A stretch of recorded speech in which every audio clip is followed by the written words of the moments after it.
Terdapat sebuah negara yang bangkit apabila dikatakan ia tidak sepatutnya bangkit.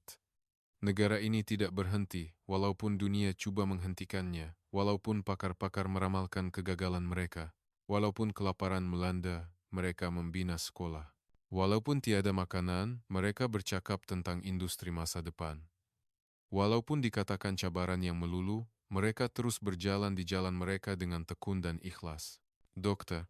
Carter, seorang pakar dalam masalah Asia Timur, berkata bahwa negara ini akan mengambil masa 100 tahun untuk dibina semula. Laporan Jabatan Negara Amerika Syarikat juga merumuskan bahwa kemerdekaan sebagai sebuah negara adalah mustahil. Walaupun seluruh dunia sebulat suara mengisytiharkan kegagalan, terdapat satu-satunya negara yang menentang semua ramalan tersebut dan berdiri di puncak. Dan negara itu akhirnya merealisasikan impian yang mustahil dicapai tanpa cabaran yang boleh dianggap gila. Nama negara itu ialah Malaysia. Kini, saya akan menceritakan kisah keajaiban negara ini. Jika Anda menyukai video ini, sila like dan subscribe ke saluran ini. Sokongan Anda adalah kekuatan besar bagi saya. Mari kita mulakan. Ini adalah kelas dengan persaingan pendaftaran yang sangat sengit. Saya memohon kerana tertarik dengan tajuk Diplomasi Global dan Persaingan Strategik. Walau bagaimanapun, kata-kata pertama profesor dalam kelas pertama ialah, mari kita lihat negara-negara yang gagal dalam pemulihan pasca perang. Saya rasa seperti ditipu sepenuhnya. Dalam sinopsis kursus jelas tertulis strategi global, tetapi profesor hanya bercakap tentang negara-negara yang musnah. Pelajar-pelajar di sekeliling saya juga kelihatan kecewa, sama seperti saya. Kami datang untuk belajar strategi global, tetapi perdebatan mengenai hegemoni pasca Perang Dingin nampaknya saya tersilap kelas. Nama saya Tyler Davies. Saya belajar ekonomi politik antarabangsa di Sekolah Kennedy, Harvard. Sejak kecil, saya berminat dengan dunia dan hubungan antarabangsa, dan saya mempunyai impian besar untuk menjadi tokoh utama yang akan memimpin Amerika Syarikat pada masa hadapan. Itulah sebabnya saya tertarik dengan kelas seperti ini. Profesor berjalan perlahan, mengambil kapur, dan mula menulis nama satu persatu, Vietnam, Irak, Afghanistan, Lubnan, Korea Utara. Setiap nama yang ditulis, suasana dalam dewan kuliah semakin suram. Saya meletakkan pen saya sudah hilang minat. Apakah persamaan negara-negara ini? Tanya profesor. Rasuah, konflik puak, tiada visi negara. Pelajar di sebelah saya mengeluh perlahan. Saya juga merasakan perkara yang sama. Saya tidak mendaftar untuk kelas ini untuk mendengar kisah yang menyedihkan. Beberapa pelajar mula berbisik. Patutkah kita batalkan pendaftaran? Saya pun fikir macam tu. Sejujurnya, saya juga terfikir untuk melakukannya. Tempo pindahan pendaftaran masih ada. Tetapi pada masa itu, kapur profesor berhenti di sudut papan hitam. Terdapat keheningan seketika. Dan kemudian profesor perlahan-lahan menulis satu perkataan, Malaysia. Dewan kuliah tiba-tiba menjadi riuh. Saya juga menjongketkan badan ke hadapan. Apa? Malaysia? Kenapa Malaysia ada di situ? Malaysia bukan negara gagal kan? Ia adalah negara dengan syarikat seperti syarikat elektronik Bunga Raya, otomotif Harimau, dan elektrik Senja. Bukankah ia negara yang memimpin dunia dengan teknologi J-Top? Pelajar di sebelah saya memandang saya dan mengangkat bahu. Ekspresinya jelas. Profesor mungkin tersilap. Profesor memandang sekeliling pelajar perlahan-lahan dan berkata dengan tenang, tetapi tuan-tuan dan puan-puan, ada satu-satunya negara yang menentang semua kebiasaan. Saya menahan nafas. Negara ini tidak mempunyai satu pun alasan untuk berjaya. Suara profesor bergema di dewan kuliah. Ini berlaku pada tahun 1957. Sejurus selepas mencapai kemerdekaan, ia adalah negara termiskin di dunia. Tahapnya sama dengan negara-negara termiskin di Afrika pada masa itu. Dewan kuliah menjadi sunyi. Pelajar yang berbisik tadi turut senyap. Seluruh rakyat kelaparan. Bandar-bandar adalah runtuhan. 60% daripada perumahan telah musnah. Profesor terus bercakap perlahan. Kilang? Hampir tiada. Jalan raya, hospital, sekolah, semuanya musnah. Kebanyakan infrastruktur berada dalam keadaan teruk. Saya tersentak. Sejujurnya, saya tidak tahu banyak tentang Malaysia, teknologi J-Top, pertumbuhan ekonomi. Itu sahaja yang saya tahu. Saya tahu Malaysia pernah melalui tempo darurat dan perjuangan kemerdekaan yang sukar, tetapi saya tidak tahu ia teruk ini. Sukar bagi mana-mana negara di dunia untuk bangkit daripada runtuhan sedemikian, kata Profesor. Apakah penilaian masyarakat antarabangsa pada masa itu? Profesor memandang sekeliling pelajar. Negara ini tidak akan bertahan. Ia akan kekal miskin selama-lamanya. Ia tidak boleh maju tanpa bantuan luar. Badan saya kaku. Tetapi, Profesor berhenti sejenak. Apa yang terjadi pada negara ini sekarang? Dewan Kuliah menahan nafas. Ia adalah ekonomi teratas dalam 10 teratas dunia. Ia adalah gergasi dalam semikonduktor, otomotif, pembinaan kapal, dan industri elektronik. Ia juga merupakan kuasa budaya, dan ia adalah negara demokrasi. Saya tidak percaya. Ini berlaku hanya dalam tempo 40 tahun. Bagaimana ini mungkin berlaku dalam 40 tahun? Tanya Profesor. Mengapa Vietnam tidak boleh? Irak, Afghanistan, negara-negara ini tidak mempunyai keadaan yang lebih buruk daripada Malaysia. Ada yang kaya dengan minyak, ada yang menerima lebih banyak bantuan antarabangsa. Saya membuka buku nota saya. Tiba-tiba, kisah ini menarik perhatian saya. Tetapi mengapa hanya Malaysia yang berjaya? Soalan Profesor menyentak kepala saya. Mengapa? Kenapa hanya Malaysia? Mencari jawaban kepada soalan ini adalah tugas kita semester ini, kata Profesor. Dengan melihat contoh kegagalan pemulihan pasca perang, kita akan mencari syarat-syarat kejayaan secara terbalik dan kita akan menganalisis bagaimana negara bernama Malaysia mencapai keajaiban itu. Saya segera sadar. Ini bukan kelas tentang negara yang gagal. Ini adalah kelas untuk memahami negara yang berjaya. Saya berasa malu karena berpikir untuk membatalkan pendaftaran. Minggu depan, kita akan memulakan kisah Malaysia secara serius, kata Profesor. Anda akan terkejut apabila mengetahui pilihan yang telah dibuat oleh negara ini. Semasa saya keluar selepas kelas tamat, pelajar di sebelah saya bercakap, "Awak tak batalkan pendaftaran, kan?" "Tak, saya takkan batalkan, saya pun." Tiba-tiba saya jadi ingin tahu apa yang Malaysia buat. Saya juga merasakan perkara yang sama. Sepanjang perjalanan pulang, saya terus berpikir. Negara yang bermula dari runtuhan, negara yang tidak mempunyai alasan untuk berjaya, tetapi menjadi negara yang dipelajari oleh dunia. Apa sebenarnya yang berlaku di negara ini? Malam itu, saya tidak dapat tidur. Saya tidak sabar menunggu kelas seterusnya. Saya mula berminat dengan negara bernama Malaysia. Dalam kelas seterusnya, Profesor menyambung cerita. Mari kita lihat keadaan Malaysia pada tahun 1957 dengan tepat. Profesor menunjukkan bahan-bahan. 60% daripada perumahan telah musnah, hampir tiada kilang, dan jalan raya terputus. Gambar-gambar dipaparkan pada skrin. Bangunan yang runtuh, bandar yang menjadi runtuhan. Saya tersentak. Tiada hospital yang berfungsi. Sekolah juga sama. Risiko penularan penyakit berjangkit sangat tinggi. Saya tidak dapat membayangkannya. Dalam keadaan seperti ini, bukankah negara itu akan hilang sepenuhnya? Sukar bagi mana-mana negara di dunia untuk bertahan daripada runtuhan seperti ini, tegas Profesor. Tetapi dalam keadaan ini, Malaysia membuat pilihan yang paling pelik di dunia. Pilihan pelik, mereka membina semula sekolah dahulu. Apa? Sekolah, negara biasa akan memulihkan perumahan dahulu. Kemudian, mereka akan membaiki jalan raya, membina hospital, dan mendirikan kemudahan industri. Itu adalah kebiasaan, tepat sekali. Tetapi Malaysia menentang semua itu. Dewan kuliah menjadi senyap. Seorang pelajar mengangkat tangan. Profesor, tetapi kenapa? Mengapa mereka membina sekolah dahulu? Profesor tersenyum. Pemimpin Malaysia berpikir begini. Kita tidak mempunyai sumber, tiada minyak, tiada mineral, tanah kita kecil. Jadi, bagaimana kita akan bertahan? Saya menahan nafas.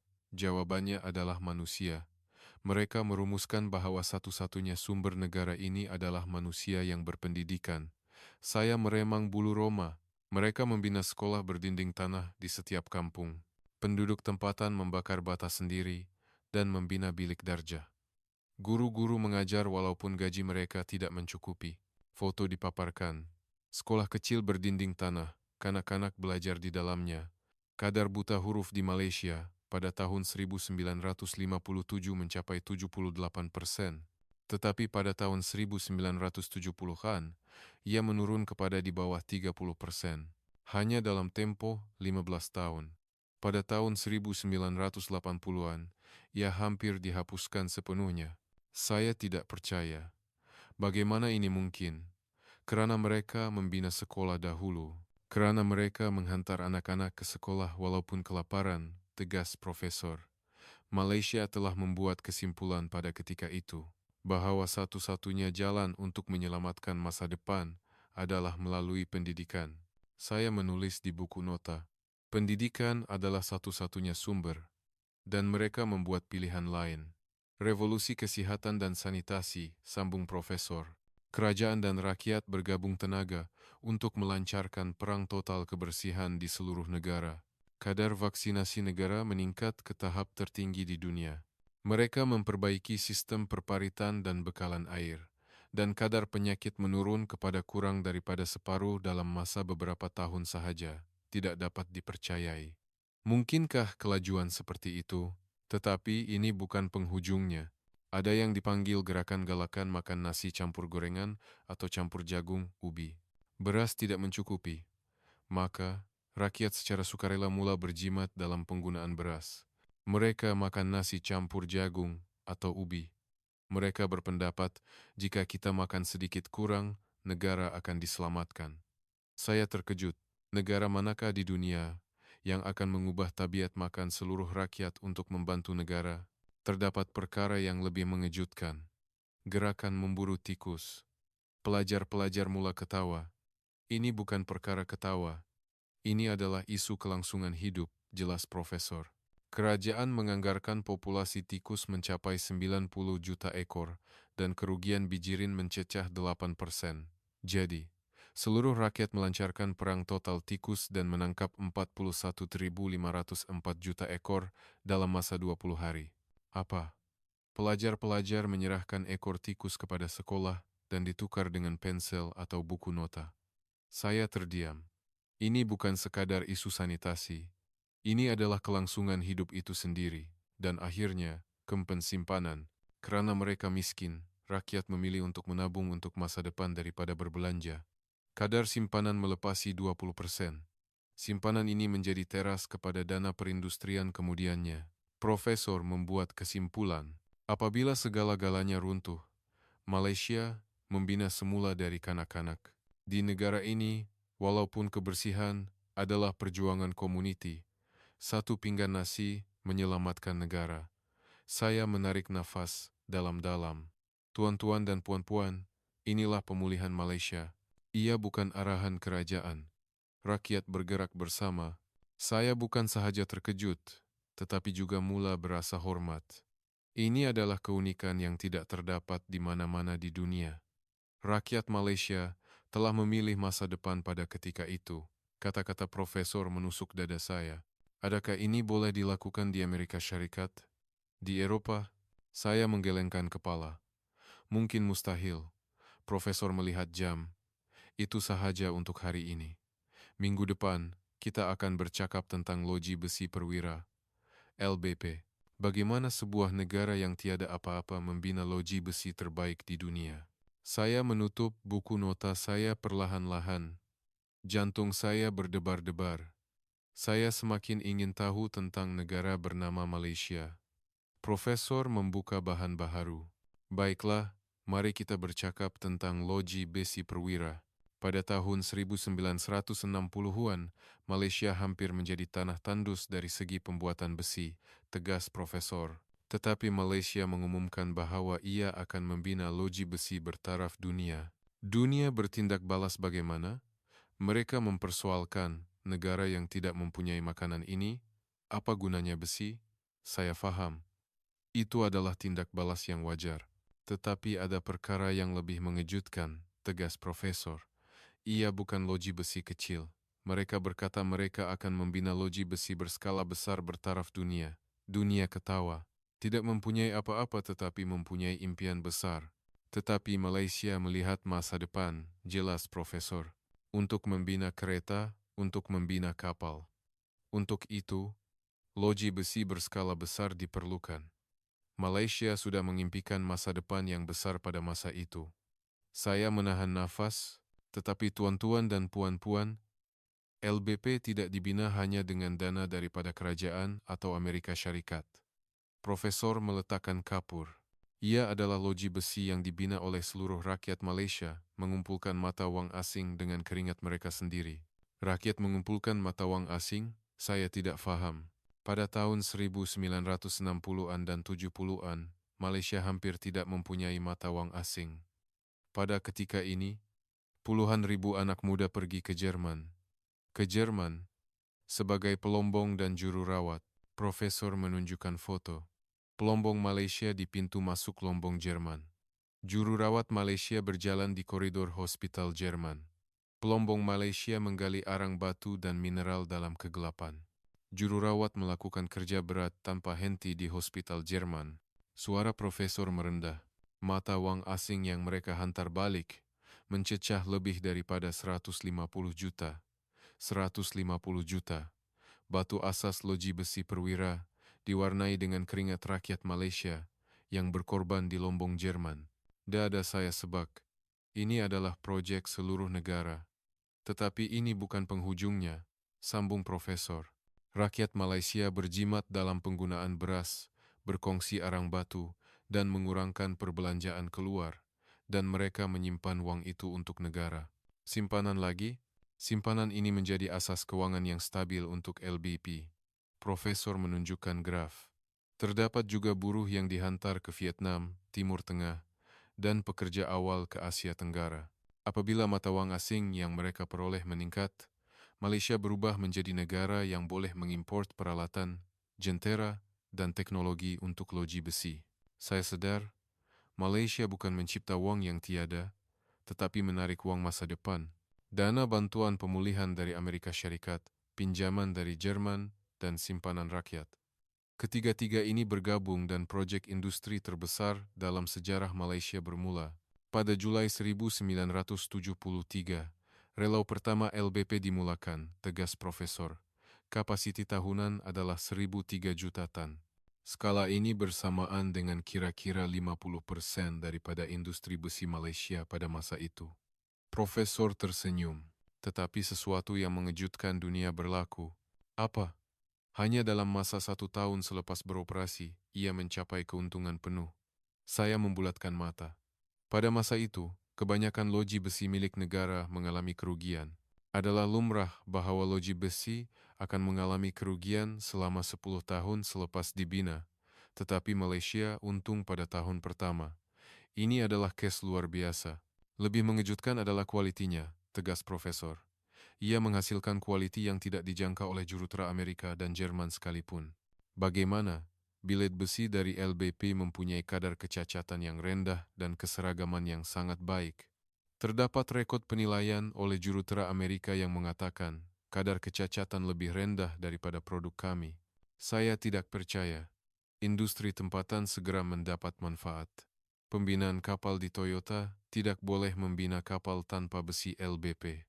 Industri otomotif juga memendekkan kelajuan domestiknya lebih daripada 10 tahun berkat LBP, jelas Profesor. Sejak tahun pertama beroperasi, berlaku panik besi di mana bekalan tidak dapat memenuhi permintaan.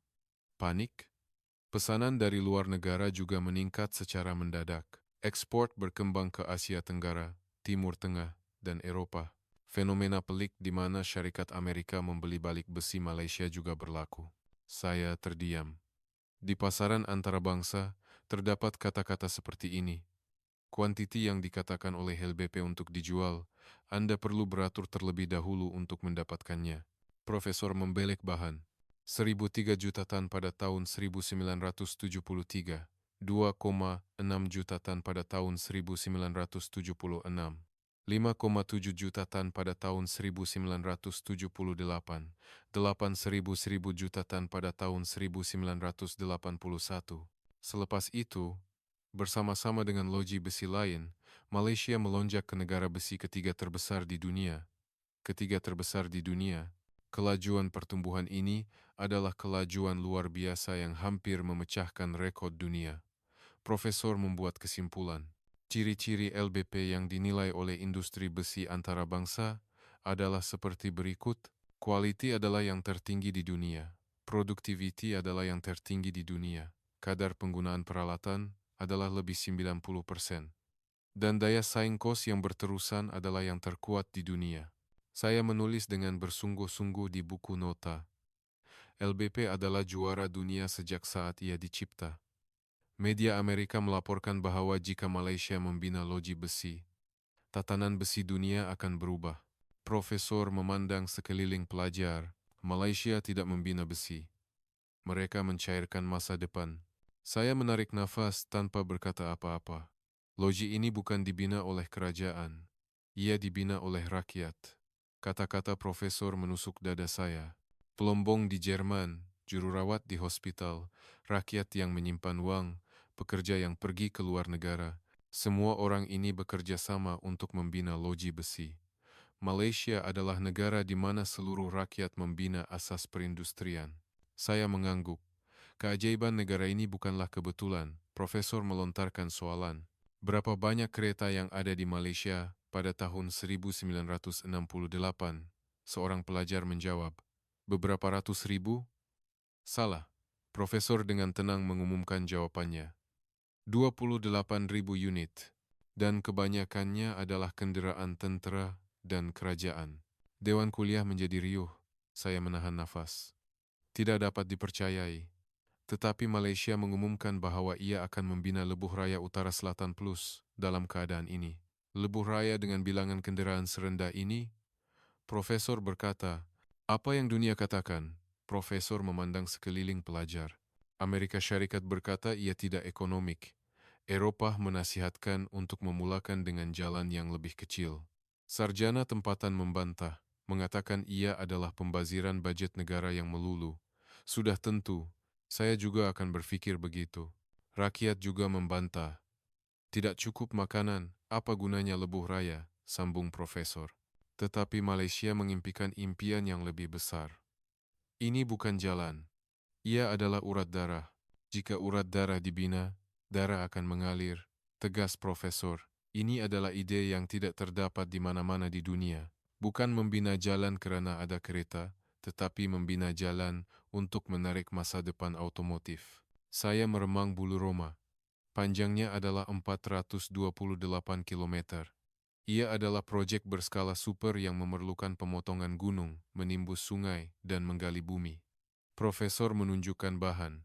Tetapi Anda rasa berapa lama masa yang diambil? Pelajar-pelajar menjadi senyap. Mereka menyiapkannya dalam 2 tahun 5 bulan. Apa? Saya tidak percaya telinga saya. Dunia tidak percaya. Mereka meminta untuk mengukur semula.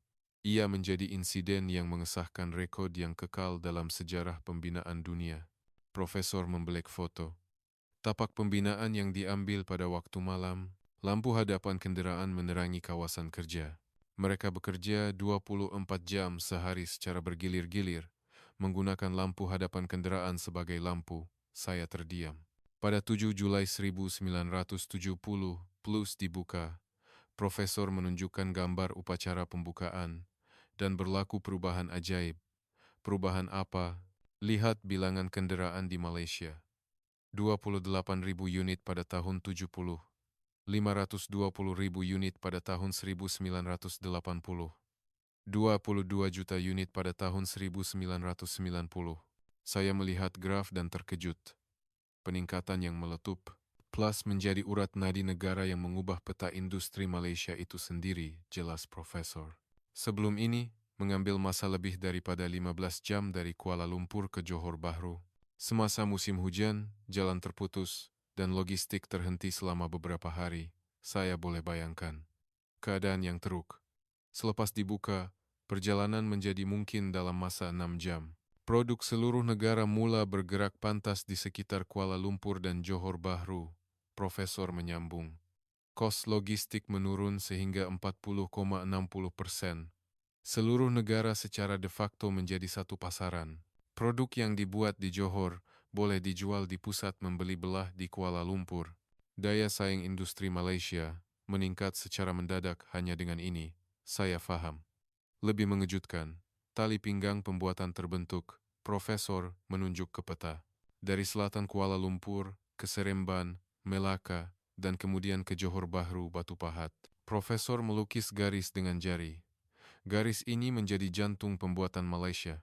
Syarikat Elektronik Bunga Raya, Elektrik Senja, Otomotif Harimau, Loji Besi Perwira, semuanya berkembang di sepanjang paksi ini. Saya menahan nafas. Kawasan yang dilalui oleh Lebuh Raya menjadi bandar. Semuanya berkembang secara meletup. Profesor menunjukkan graf populasi. Struktur di mana 70,75% daripada industri Malaysia tertumpu di Paksi Plus ini terbentuk. 75%? Bukan itu sahaja.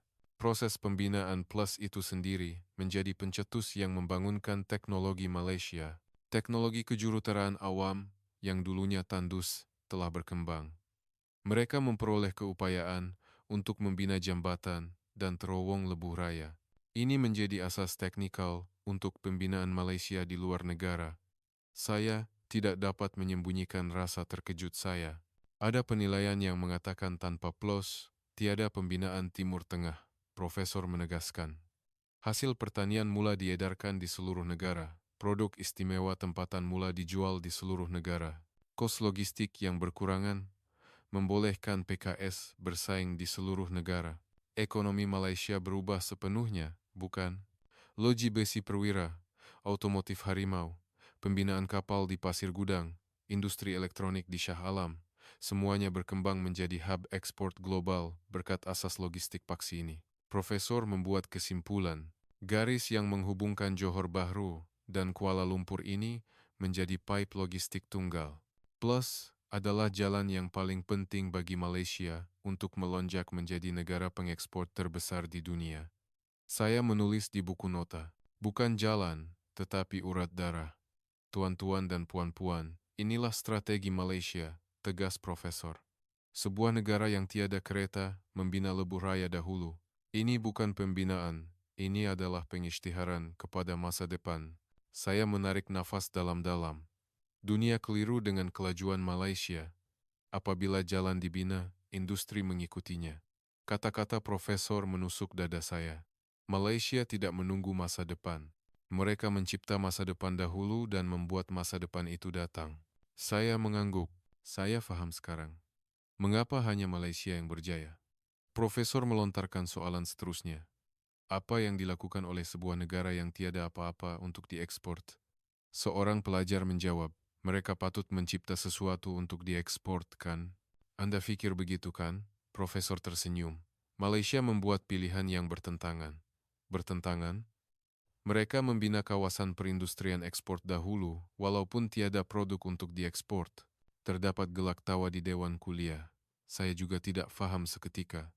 Kawasan perindustrian ekspor, walaupun tiada apa-apa untuk diekspor. Pada tahun 1970, Malaysia mengumumkan untuk membina Zon Bebas Cukai Pelabuhan Klang, ZBCPK. Profesor menjelaskan, media asing dan pakar ekonomi menunjukkan kejutan dan keraguan pada masa yang sama. Sudah tentu, Malaysia pada masa itu hampir tidak mempunyai asas industri. Pengalaman menarik pelaburan asing juga sifar. Ia adalah negara yang tidak stabil dari segi politik dan ekonomi, sambung Profesor. Tetapi negara seperti itu tiba-tiba membina kawasan perindustrian khusus untuk ekspor. Dunia sama sekali tidak dapat memahaminya. Saya juga tidak dapat memahaminya. ZBCPK adalah yang pertama di Asia. Ia menjadi model yang kemudiannya ditiru oleh China, Vietnam, Malaysia, dan Indonesia. Profesor menunjukkan bahan. Malaysia berkata kepada syarikat asing, produk yang dibuat di sini boleh diekspor tanpa cukai.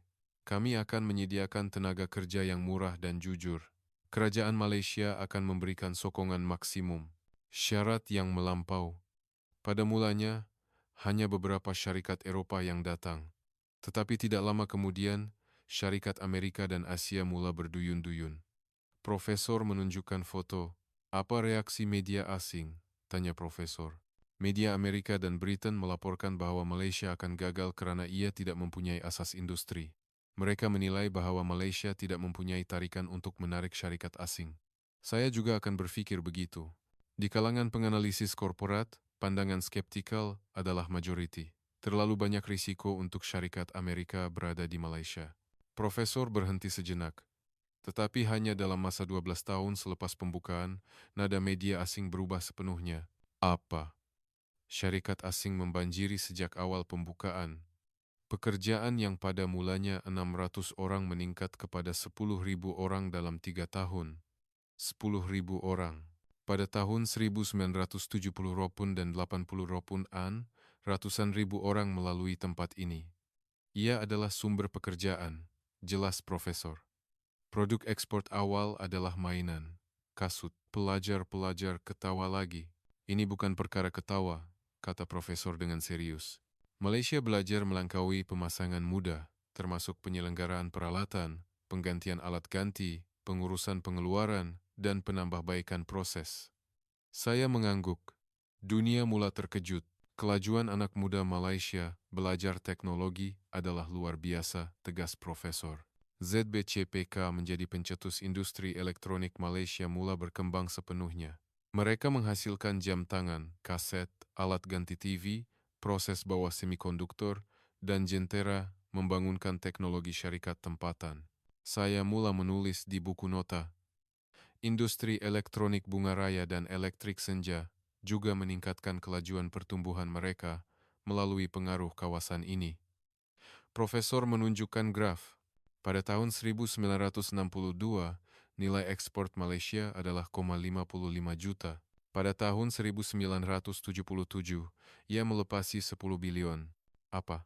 Peningkatan 200 kali ganda dalam 15 tahun. Ini adalah mustahil tanpa zon bebas cukai, tegas Profesor. Kebanyakan peningkatan ekspor Malaysia pada tahun 1970 adalah produk yang dihasilkan di ZBCPK. Ia menyumbang 6,7% daripada jumlah ekspor. Saya menahan nafas. Media asing mengubah penilaian mereka. Kualiti tenaga kerja Malaysia jauh melebihi jangkaan. Pelabuhan Klang adalah model bagi zon perindustrian baharu Asia Timur, sambung Profesor. Kejayaan zon ekspor membawa kepada penubuhan Taman Industri Nasional Amanggaki. Pelabuhan Klang dan Amanggaki berkembang menjadi bandar pengeluaran industri terbesar di Malaysia Tengah Selatan. Saya mencari Pelabuhan Klang sambil melihat peta. Selepas kejayaan Pelabuhan Klang, kawasan perindustrian di seluruh negara berkembang pesat. Shah Alam, Amanggaki, Johor Bahru. Terutama Taman Industri Nasional Shah Alam mencapai kejayaan besar dan dua paksi ekspor utama Malaysia terbentuk. Profesor membuat kesimpulan. ZBCPK bukan sekadar kawasan perindustrian. Ia adalah gerbang pertama Malaysia membuka pintu pasaran dunia. Ia adalah buayan industri elektronik dan pembuatan ketepatan Malaysia. Ia menjadi model kejayaan yang dikaji oleh Bank Dunia dan Pertubuhan Bangsa-Bangsa Bersatu. Saya meremang bulu roma. Zon ekonomi khas China sekarang juga merujuk kepada model Pelabuhan Klang, tegas Profesor. Negara yang tiada produk ekspor membina bandar ekspor dahulu. Malaysia tidak menunggu pasaran. Mereka mencipta pasaran. Saya menulis di buku nota. Malaysia adalah negara yang membina bandar dahulu, bukan pintu, untuk memasuki pasaran dunia. Profesor melihat jam. Itu sahaja untuk kelas hari ini. Saya menutup buku saya perlahan-lahan. Jantung saya berdebar-debar. Kelas minggu depan bermula. Profesor berkata dengan tenang. Keajaiban sebenar Malaysia bukanlah kerajaan, tetapi rakyat. Saya menjongketkan badan ke hadapan lagi. Rakyat, terdapat yang dipanggil Gerakan Makmur Desa GMD, jelas Profesor. Ia bermula pada 22 April 1970 dengan tujuan untuk memperbaiki persekitaran 33.000 perkampungan luar bandar di seluruh negara. Profesor menunjukkan foto perkampungan luar bandar Malaysia pada tahun 1960-an. Keadaan luar bandar Malaysia berada dalam krisis. Pendapatan petani adalah kurang daripada sepertiga daripada bandar. 70% daripada populasi luar bandar berada dalam kemiskinan. Saya terkejut melihat foto. rumah bumbung atap, jalan tanah yang sempit, kampung yang suram. Generasi muda mengalir deras ke bandar. Pengurangan penduduk luar bandar adalah krisis, tegas Profesor. Kerajaan memutuskan. Jika luar bandar runtuh, perindustrian adalah mustahil. Jadi, mereka memulakan GMD, bukan? Apa yang kerajaan lakukan, Anda rasa? Tanya Profesor. Kerajaan mengagihkan 335 beg simen secara sama rata kepada 33,267 perkampungan di seluruh negara.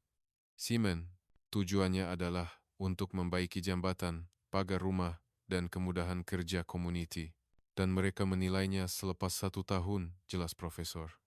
Kampung yang menunjukkan hasil yang baik menerima simen, keluli, bahan, dan budget tambahan. Kampung yang tiada hasil, tidak menerima bantuan tambahan, mekanisme persaingan. Kaedah ini adalah faktor kejayaan yang paling kuat. Bank Dunia dan Pertumbuhan Makanan dan Pertanian Sedunia, FAO juga mengkaji mekanisme ini sebagai model pembangunan luar bandar, tegas Profesor. Tetapi yang mengejutkan adalah kerajaan hanya menyokong simen dan keluli. Selebihnya dilakukan oleh penduduk kampung sendiri. Mereka memperbaiki jalan sendiri. Mereka membina jambatan. Mereka menggantikan bumbung. Mereka membina gudang komuniti. Mereka membina semula Dewan Perhimpunan Kampung. Foto berubah. Penduduk kampung bekerja dengan penyodok. Seluruh kampung keluar setiap hujung minggu. Ini bukan pengerahan atau paksaan. Ini adalah perang total sukarela yang hanya mungkin kerana adanya harapan. Saya menahan nafas. Apa hasilnya? Profesor menunjukkan graf. Kadar penurapan jalan meningkat dari 15% kepada 85% dari tahun 1970 hingga 1979. Lebih daripada 1 juta rumah bumbung atap bertukar kepada bumbung zinc atau genting. Produktiviti pertanian meningkat, sambung Profesor. Penggunaan baja meningkat, dan kemudahan pengairan diperluaskan. Benih diperbaiki, dan kadar penggunaan peralatan pertanian meningkat. Hasilnya, pada akhir 1970-an, Malaysia mencapai sara diri dalam beras. Pada tahun 1977 dan 78, terdapat pengeluaran berlebihan akibat hasil yang melimpah. Saya tidak percaya, negara yang kelaparan hanya beberapa tahun yang lalu, pendapatan petani meningkat lebih daripada 14% daripada purata bandar. Ia meningkat 2,5 kali ganda berbanding tahun 70. Profesor menegaskan, jurang pendapatan antara bandar dan luar bandar berkurangan secara mendadak. Pada akhir 1970-an, terdapat kata-kata di beberapa kawasan bahwa luar bandar lebih kaya daripada bandar. Saya menulis dengan bersungguh-sungguh di buku nota. Tetapi tuan-tuan dan puan-puan, adakah ini hanya kisah Malaysia? Profesor menunjuk ke papan hitam. Irak dilanda ketidakpercayaan terhadap kerajaan. Afghanistan mempunyai konflik puak yang serius. Lubnan mempunyai perpecahan agama. Vietnam mengutamakan ideologi. Korea Utara mempunyai penutupan yang kuat. Profesor memandang sekeliling pelajar. Tetapi Malaysia adalah negara di mana negara dan rakyat berkongsi impian. Saya meremang bulu roma. Pertubuhan Bangsa-Bangsa Bersatu Bank Dunia. 30 negara Afrika melawat Malaysia, kata Profesor. Bank Dunia secara rasmi menilai GMD sebagai salah satu model pembangunan luar bandar yang paling berjaya. Program Pembangunan Pertubuhan Bangsa-Bangsa Bersatu, UNDP, memajukan proyek untuk menyampaikan GMD secara langsung kepada negara-negara membangun. Dunia datang untuk belajar daripada Malaysia. Malah, banyak negara Afrika mengkaji dan mengamalkan GMD dan mencapai hasil. Profesor membuat kesimpulan. GMD bukan sekadar gerakan slogan, ia adalah kisah kejayaan global yang meningkatkan kehidupan, ekonomi, infrastruktur, dan tahap kesedaran luar bandar Malaysia dalam satu generasi. Saya menarik nafas dalam-dalam. Keajaiban Malaysia adalah keajaiban yang dicipta oleh rakyat. Kata-kata Profesor menusuk dada saya. Tiada rakyat seperti ini di mana-mana di dunia. Mereka mengambil penyodok sendiri kerana adanya harapan. Saya mengangguk. Malaysia adalah satu-satunya negara di mana negara dan rakyat berkongsi impian. Profesor menegaskan. Di Amerika Syarikat? Di Eropah? Saya menggelengkan kepala. Mungkin mustahil. Negara ini bukan hanya didorong oleh pemimpin. Ia adalah negara yang dibangunkan bersama oleh rakyat. Dunia harus memanggil ini keajaiban Malaysia yang unik. Profesor membuka bahan baharu. Kini asas telah lengkap. Suara profesor penuh semangat. Ada besi, ada loji besi perwira, ada jalan, ada plus, ada pasaran, ada zon ekspor. Saya segera mendapat firasat. Sekarang barulah kisah sebenar bermula. Apabila ketiga-tiga ini bergabung, letupan yang tidak dijangka oleh dunia akan berlaku, tegas Profesor. Pertama, automotif. Pada tahun 1970-an, industri otomotif Malaysia hampir pada tahap pemasangan, jelas Profesor. Tetapi Malaysia membuat pengisytiharan yang besar. Kami akan membuat kereta Malaysia dan kami akan mengekspornya ke Amerika Syarikat. Ke Amerika Syarikat? Dewan Kuliah ketawa. Dunia mengejek. Negara yang bahkan kuasa otomotif pun menyerah. Malaysia akan masuk pasaran itu? Sudah tentu. Tetapi Malaysia sudah mempunyai loji besi. Rangkaian logistik telah disediakan. Mereka telah menguasai teknologi asing melalui zon ekspor. Profesor menunjukkan foto, dan pada tahun 1986, insiden yang menggemparkan pasaran Amerika Syarikat berlaku. Insiden apa?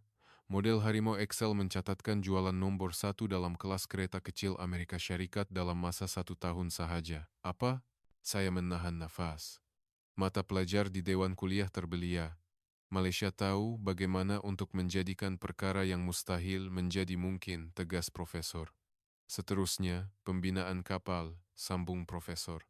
Apabila Syarikat Timur Laut berkata ia akan membina limbungan kapal di Pasir Gudang, apa yang dikatakan oleh industri pembinaan kapal dunia? Seorang pelajar menjawab, mereka kata mustahil. Tepat sekali. Pembinaan kapal hanya boleh dilakukan oleh negara maju. Malaysia membina kapal? Mustahil.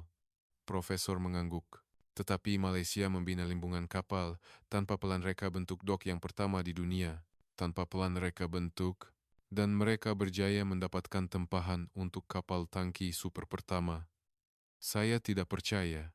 Pada tahun 1970-an dan 80-an, industri pembinaan kapal Malaysia melonjak ke nomor 1 di dunia, mencapai pembalikan besar-besaran yang tidak pernah terjadi sebelum ini. Nomor 1 di dunia, Malaysia membina industrinya di atas keazaman, bukan di atas tanah. Kata-kata Profesor menusuk dada saya. Dan industri elektronik, Profesor membelek bahan. Produk ekspor awal adalah mainan, kasut, seperti yang saya katakan.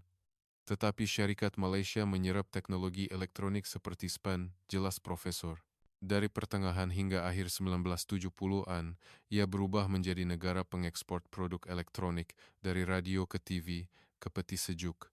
Saya mula menulis di buku nota, Syarikat Elektronik Bunga Raya, Elektrik Senja, dan industri berat Timur Laut melonjak ke pentas dunia. Kelajuan industri baru ini adalah sesuatu yang tidak pernah berlaku dalam sejarah ekonomi dunia. Profesor membuat kesimpulan. Tuan-tuan dan puan-puan, lihat. Loji besi mencipta otomotif. Otomotif memupuk pembinaan kapal. Pembinaan kapal melonjakkan industri elektronik. Dan industri elektronik memimpin pembinaan dan industri berat. Profesor melukis anak panah di papan hitam. Tangga industri dibuka secara berantai. Saya meremang bulu roma. Malaysia bukan model pembangunan ekonomi. Ia adalah fenomena pembangunan ekonomi itu sendiri. Struktur ini tidak boleh dicipta melalui pengiraan. Tegas Profesor. Negara ini melihat masa depan 30 tahun yang lalu. Malaysia adalah negara yang tiada sumber, tetapi ia penuh dengan sumber keazaman. Kata-kata Profesor disambung. Dunia mentertawakan kereta Malaysia, tetapi Malaysia menentang pasaran Amerika Syarikat. Pembinaan kapal adalah perniagaan yang dicapai dengan size dok, bukan teknologi. Negara yang menjual kaset mula menguasai dunia dengan semikonduktor, Profesor menyimpulkan. Saya mengangguk perlahan. Malaysia tidak menunggu masa depan. Mereka mencipta masa depan dahulu dan berlari ke arah masa depan itu. Profesor melihat jam. Minggu depan, kita akan bercakap tentang cabaran yang lebih mengejutkan. Saya menutup buku nota saya. Jantung saya berdebar-debar. Profesor memulakan tema baharu. Pertengahan tahun 1970-an, Malaysia memulakan cabaran yang mengejutkan, mendorong penganjuran Sukan Olimpik Kuala Lumpur pada tahun 1988. Olimpik, pada masa itu, KDNK per kapita Malaysia kurang daripada 0,1 nilin. Kemasyhuran di peringkat antarabangsa juga sangat rendah, jelas Profesor. Jadi, mengapa mereka mahu menganjurkan Olimpik? Seorang pelajar mengangkat tangan untuk menunjukkan pembangunan ekonomi. Tepat. Tetapi bukan itu sahaja. Profesor mengangguk. Malaysia perlu membuktikan kewujudannya kepada dunia. Pada masa itu, Korea Utara mendapat perhatian sebagai wakil Asia. Malaysia perlu memastikan kesahihan melalui diplomasi sukan antarabangsa. Saya faham, Olimpik adalah iklan besar untuk negara. Pada tahun 1981, penganjuran bermula di Perhimpunan Agung Jawatan Kuasa Olimpik Antarabangsa, IOC, di Baden-Baden, tegas Profesor. Sebanyak 6 bandar mencalonkan diri. Profesor menunjukkan bahan: Kuala Lumpur, Johor Bahru, Melbourne, Detroit, Turin, Bergen. Saya menahan nafas. Lihat, Australia, Amerika Syarikat, Italia, Norway, semuanya adalah negara yang jauh lebih maju daripada Malaysia. Profesor menunjukkan satu persatu. Beberapa bandar menarik diri dalam peringkat persediaan, dan beberapa tersingkir dalam penilaian IOC, dan 2 calon terakhir kekal. Calon terakhir, Kuala Lumpur dan Johor Bahru. 2 bandar Malaysia sendiri. Seluruh dunia yakin Johor Bahru akan menang, tegas Profesor. Mengapa? Anda rasa? Johor Bahru mempunyai kemasyhuran antarabangsa yang tinggi dan kuasa ekonomi yang kaya. Lobi kepada IOC juga kuat. Saya juga akan berfikir Johor Bahru akan menang. Ia adalah imej yang lebih maju di Malaysia pada masa itu. Media dunia menganggap kemenangan Johor Bahru adalah perkara biasa. Profesor menunjukkan keratan akhbar, tetapi Kuala Lumpur tidak berputus asa. Saya menjongketkan badan ke hadapan, bukan hanya kerajaan yang bergerak. Usahawan sendiri turun padang.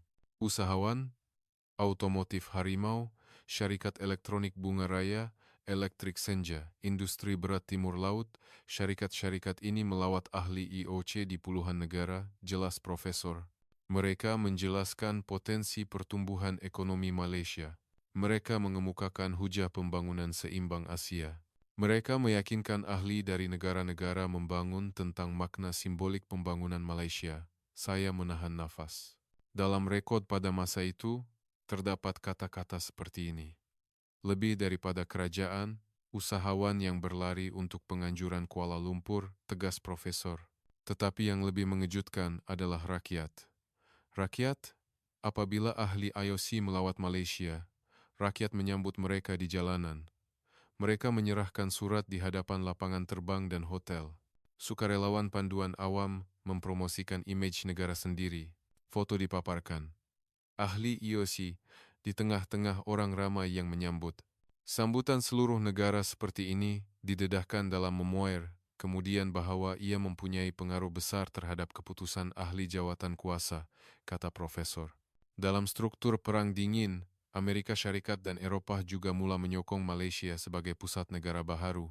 Saya menumpukan perhatian, dan pada 30 September 1981, keputusan undian keluar. Saya menahan nafas.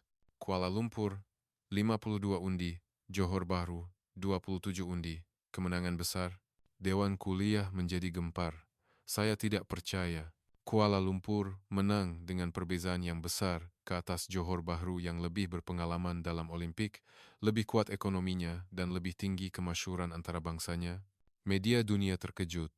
New York Times melaporkan bahwa kemenangan Kuala Lumpur adalah drama ajaib di mana diplomasi, ekonomi, dan sektor swasta digerakkan sepenuhnya. Profesor menunjukkan keratan akhbar.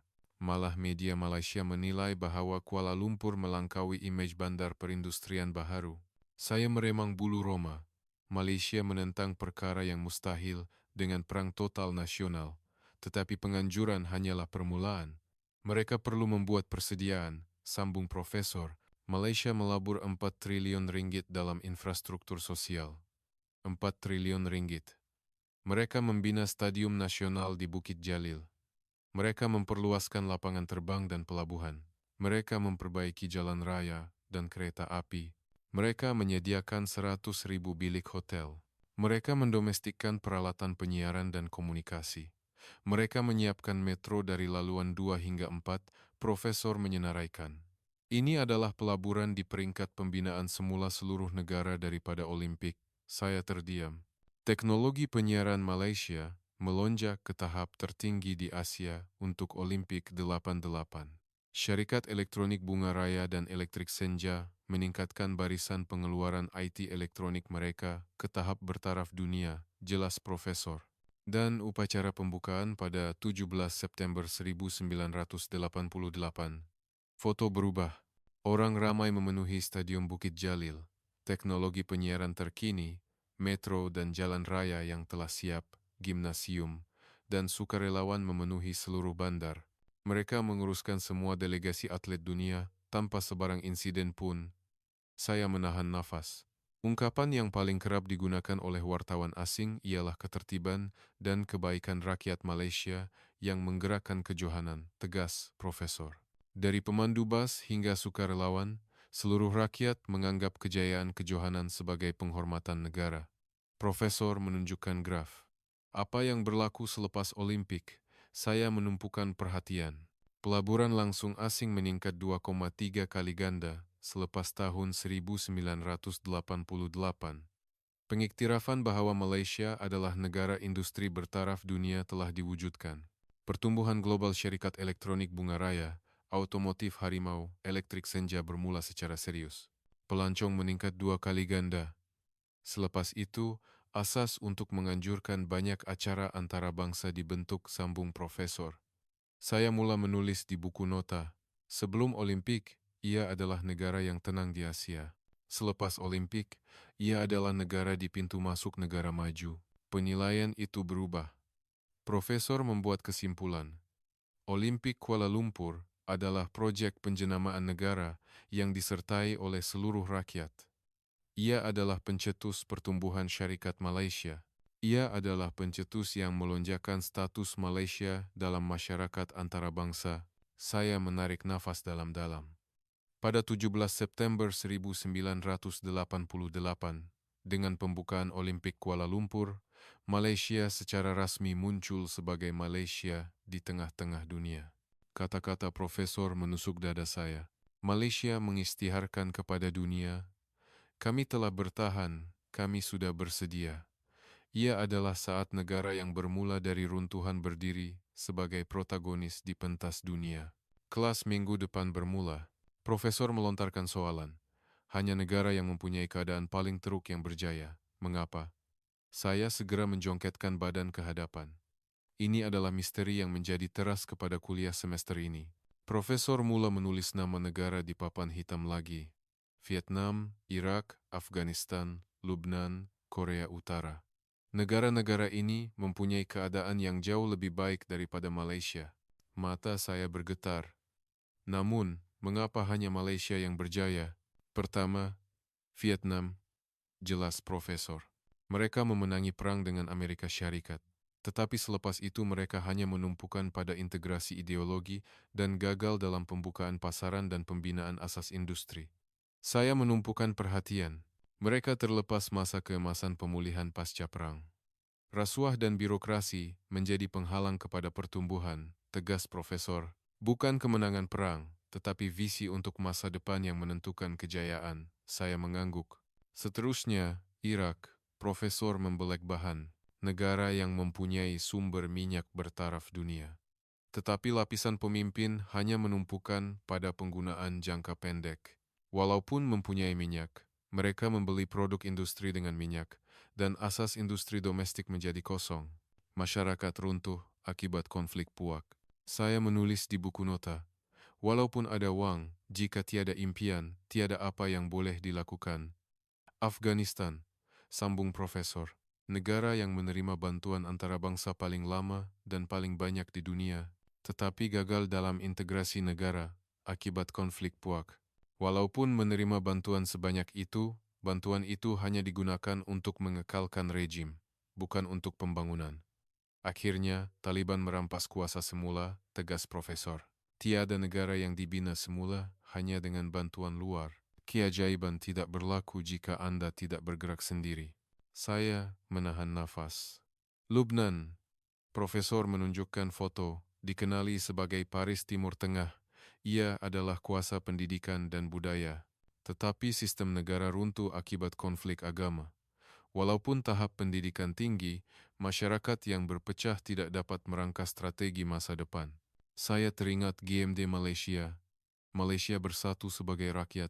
Akhirnya, Korea Utara, suara Profesor merendah. Keadaan pasca perang adalah lebih baik daripada Malaysia. Lebih baik, tetapi penutupan, pengasingan, dan rejim diktator menghentikan pembangunan teknologi itu sendiri. Keegoan bahwa kita berbeza menjadi penghalang kepada pembangunan, tegas Profesor. Anda mesti belajar dahulu. Jika tidak, Anda tidak boleh memimpin. Saya mengangguk. Profesor melukis 5 bulatan besar di papan hitam. Jadi, mengapa hanya Malaysia yang berjaya? Saya memegang pen saya.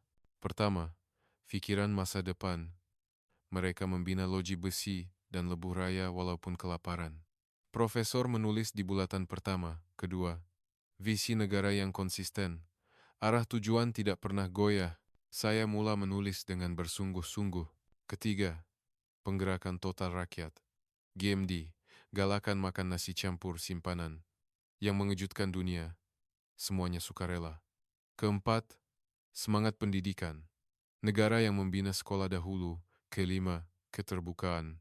Mereka belajar dan menyerap teknologi dan modal dari Amerika Syarikat, Jerman, dan Eropa. Profesor membuat kesimpulan. Saya melihat 5 perkara itu dan meremang bulu roma. Kelima-lima ini pada masa yang sama. Kejayaan Malaysia bukanlah keajaiban, tetapi hasil logik, tegas Profesor. Tetapi mungkin hanya bangsa Malaysia di dunia yang boleh mempraktikkan logik ini. Saya merasakan muka saya panas. Hanya negara yang mempunyai keadaan paling teruk yang berjaya. Kemenangan Malaysia adalah kemenangan struktur. Kata-kata Profesor disambung. Terdapat sesuatu yang tidak ada pada negara lain. Konflik. Saya mengangguk. Vietnam konflik ideologi. Irak konflik puak. Afghanistan konflik puak. Lubnan konflik agama. Korea Utara penutupan. Malaysia bersatu dan memilih masa depan. Negara lain terperangkap dalam masa lalu, Profesor menyimpulkan. Saya melihat buku nota saya dan berpikir. Sepanjang saya mendengar, saya meremang bulu roma. Adakah rakyat Malaysia tahu betapa hebatnya ini? Profesor melihat jam. Minggu depan adalah kuliah terakhir. Kita akan bercakap tentang Malaysia sekarang dan masa depan. Saya menutup buku nota saya perlahan-lahan. Jantung saya berdebar-debar. Hari kuliah terakhir telah tiba. Profesor berkata dengan tenang, Malaysia kini telah menjadi negara yang mengajar. Saya terkejut sehingga terhenti nafas. Negara yang merupakan negara termiskin di dunia hanya 40 tahun yang lalu. Mari kita mulakan dengan Malaysia digital. Profesor menunjukkan bahan. Kerajaan elektronik adalah nomor 1 di dunia. Semasa pandemik COVID-19, ia menunjukkan pentadbiran digital terkuat di dunia. Saya ingat, sistem perdagangan Malaysia sering disebut dalam berita pada masa itu. Lebih daripada 30 negara telah mengamalkan sistem Malaysia. Tahap integrasi digital dari pentadbiran awam, pengurusan perdagangan hingga logistik adalah yang tertinggi di dunia. Tegas Profesor, ini bukan sekadar teknologi. Falsafah operasi negara adalah negara maju. Saya mengangguk. Seterusnya, semikonduktor, Profesor menunjukkan graf.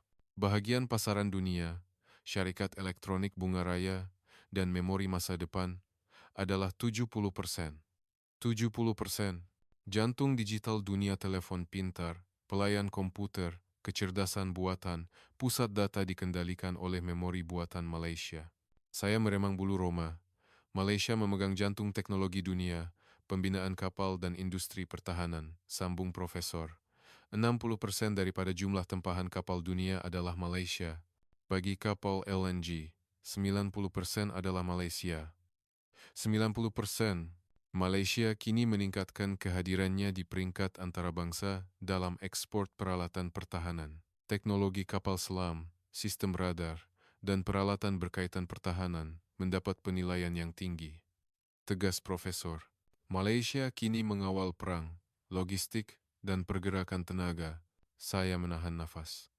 Tetapi tuan-tuan dan puan-puan, Malaysia tidak berhenti di sini. Suara Profesor penuh semangat. Lihat masa depan yang sedang disediakan oleh Malaysia. Gambar-gambar muncul satu persatu.